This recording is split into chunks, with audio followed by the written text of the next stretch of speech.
প্রিয় পঞ্চম শ্রেণীর শিক্ষার্থীরা, পড়ার ঘর আয়োজিত অনলাইন ক্লাসে তোমাদের স্বাগতম।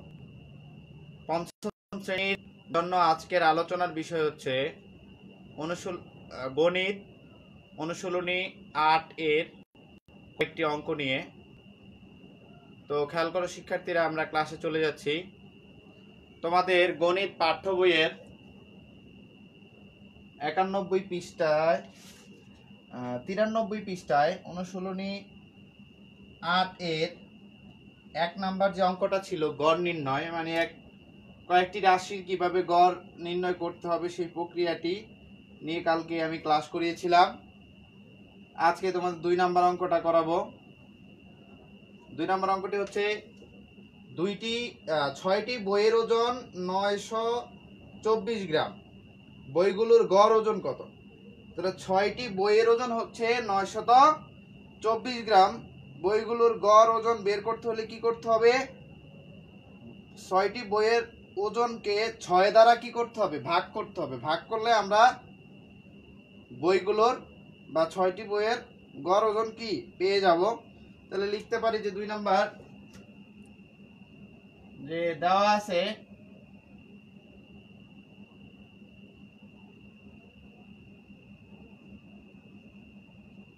ছয়টি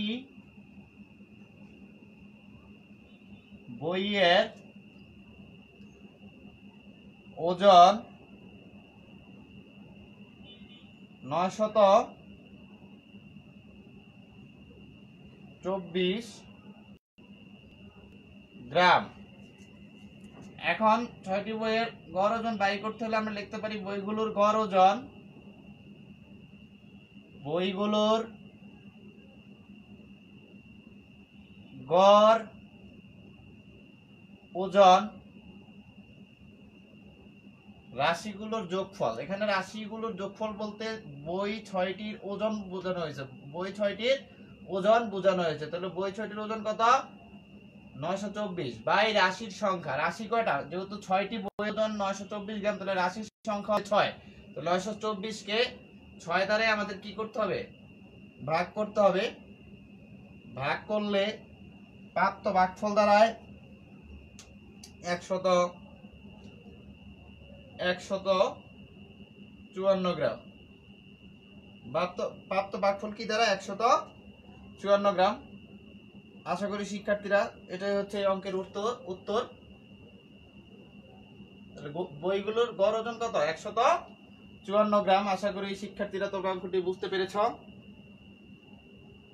এখন ৩ নাম্বার অঙ্কটা খেয়াল করো। একটি গাভী থেকে প্রতিদিন কি পরিমাণ দুধ পাওয়া যায় তার নিম্নের একটি চক দেখানো হলো। তোমরা বইটা একটু খেয়াল করবা, অঙ্কটা যখন করবা তার সাথে বা তোমরা যখন ক্লাসটা দেখবা সাথে বইটা তোমরা একটু খুলবা। বইয়ের মধ্যে ৩ নাম্বার প্রশ্নটা লেখা আছে কি, একটি গাভী থেকে প্রতিদিন কি পরিমাণ দুধ পাওয়া যায় তা নিম্নের চকে দেখানো হইলো। একটা হচ্ছে বার আর একটা হচ্ছে কি দুধ বা দুধের পরিমাণ। তো শনিবার হইলো ১৩ লিটার, রবিবারে ১৬ লিটার, সোমবারে ১৫ লিটার, মঙ্গলবারে ১৩ লিটার, বুধবারে ১৭ লিটার, বৃহস্পতিবারে পাওয়া যাচ্ছে ১৪ লিটার ও শুক্রবারে ১৭ লিটার করে একটি গাভী থেকে দুধ পাওয়া যায়। বলছে গাভীটি প্রতিদিন গড়ে কি পরিমাণ দুধ দেয়। তাহলে এখানে আমরা প্রথম কি করব, এই যে ৭ দিনে যে দুধগুলো দিছে ৭ দিনের দুধের পরিমাণটি কি করব, আমরা যোগ করব। তাহলে এখানে আমরা লিখতে পারি যে গাভীটি ৭ দিনে মোট দুধ দেয়। ৩ নাম্বার আমরা লিখতে পারি যে গাভীটি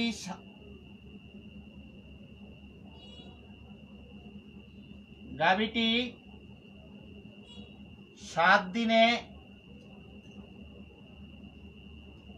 মোট দুধ দেয়। খেয়াল করো শিক্ষার্থীরা, ১৩ যোগ ১৬ যোগ ১৫ যোগ ১৩ যোগ ১৭ যোগ ১৪ যোগ ১৭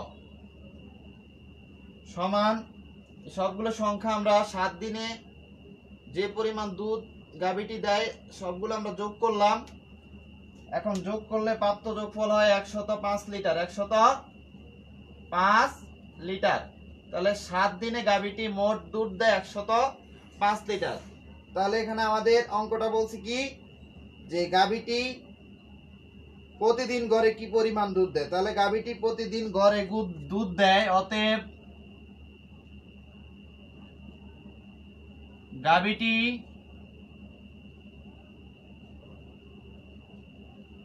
প্রতিদিন গড়ে দুধ দেয়। গড়ের সূত্র হচ্ছে রাশিগুলোর যোগফল ভাগ রাশির সংখ্যা। এখানে রাশিগুলোর যোগফল কত? 105। আর রাশির সংখ্যা যেহেতু 7 দিনে 7 দিন, তাহলে রাশির সংখ্যা কত? 7 হবে। ইকুয়াল টু 7 দ্বারা 105 কে ভাগ করলে হয় 15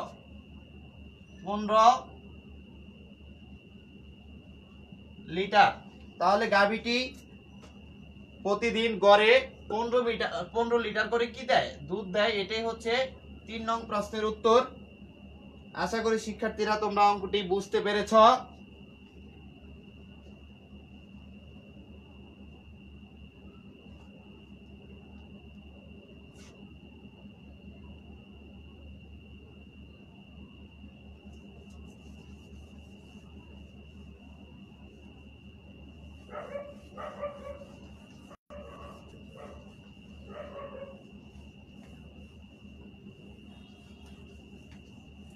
তারপরে যে অঙ্কটা আছে সেটা হচ্ছে সোহেল এবং হামিদা বাংলা, ইংরেজি, গণিত, বিজ্ঞান এবং বাংলাদেশ ও বিশ্ব পরিচয় পরীক্ষায় প্রাপ্ত নাম্বার দেওয়া হলো। প্রত্যেকের গড় নাম্বার নির্ণয় করো এবং দুজনের মধ্যে কে পরীক্ষায় ভালো করেছে তা বের করো। তাহলে শিক্ষার্থীরা তোমরা একটু খেয়াল করো, এখানে সোহেল এবং হামিদা দুইজন ব্যক্তি বাংলা, গণিত, ইংরেজি, বিজ্ঞান এবং বাংলাদেশ ও বিশ্ব পরিচয় এই 5টি সাবজেক্টে এখানে চক আকারে তাদেরকে কত মার্ক পেয়েছে এগুলো দেওয়া আছে। আমাদেরকে প্রশ্নে বলছে যে প্রত্যেকের গড় নাম্বার কত বাইর করতে এবং কে বেশি নাম্বার পেয়েছে সেটাও বাইর করতে। তাহলে আমরা প্রথমে সোহেলের 5 বিষয়ে প্রাপ্ত যোগ, মানে 5 বিষয়ে সে কত মার্ক পেয়েছে তা আমরা বের করব। তাহলে আমরা লিখতে পারি যে 4 নাম্বার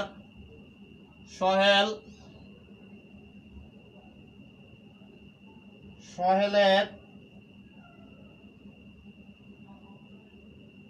5 বিষয়ে প্রাপ্ত নাম্বারের যোগফল, প্রাপ্ত নম্বরের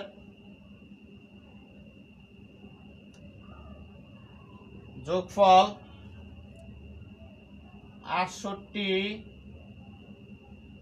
যোগ 95 যোগ 56 যোগ 90 যোগ 65 এত ইকুয়াল টু সবগুলো সংখ্যার যোগ করলে আমরা পাবো 374। কত পাবো? 374। তাহলে সোহেলের 5 বিষয়ে প্রাপ্ত গড় কত নাম্বার সেটা আমরা বাইর করব। তাহলে সোহেলের এখন লিখবো আমরা কি, সোহেলের 5 বিষয়ে প্রাপ্ত নাম্বারের গড়, অতএব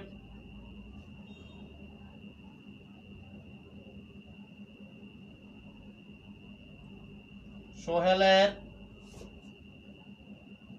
5 বিষয়ে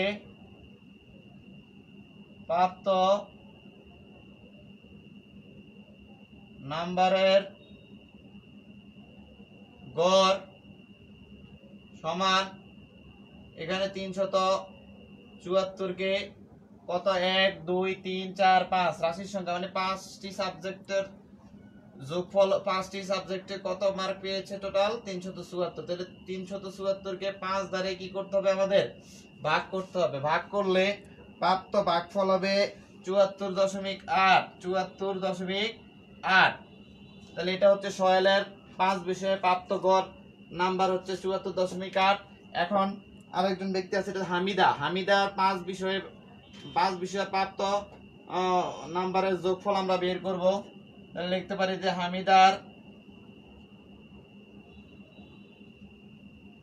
5 বিষয়ে প্রাপ্ত নম্বরের যোগফল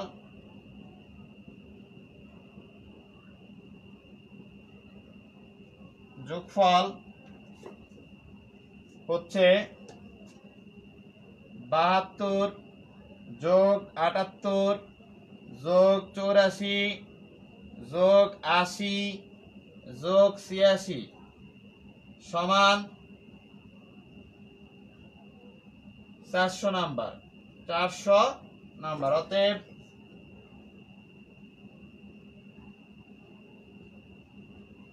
হামিদার 5 বিষয়ের প্রাপ্ত নাম্বারের গড়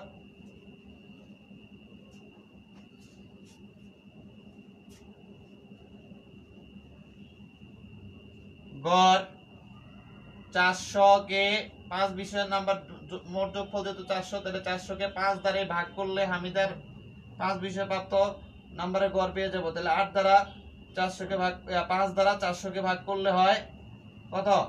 80। তাহলে তার প্রাপ্ত নাম্বারের গড় কত? 80। এরপরে একটা কথা বলছে, সেটা হচ্ছে কি, দুজনের মধ্যে কে পরীক্ষায় ভালো করেছে তা বের করো। তাহলে এখানে খেয়াল করো শিক্ষার্থীরা, সোহেলের 5 বিষয়ে প্রাপ্ত নাম্বারের যোগফল আমরা 374 পেয়েছি, আর হামিদার হচ্ছে 400। তাহলে এই ক্ষেত্রে হামিদা সবচেয়ে বেশি নাম্বার পেয়েছে। তাহলে আমরা এখানে লিখতে পারি যে সোহেলের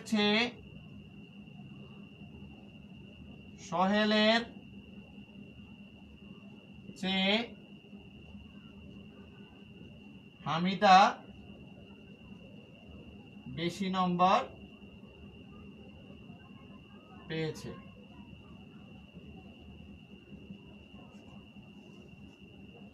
আশা করি তোমরা অঙ্কটি বুঝতে পেরেছো। পঞ্চম শ্রেণীর শিক্ষার্থীদের আজকের জন্য এখানে ক্লাসটি শেষ করলাম। পরবর্তী ক্লাসে অনুশীলনী 8 এর অন্যান্য অঙ্কের সমাধান নিয়ে হাজির হব।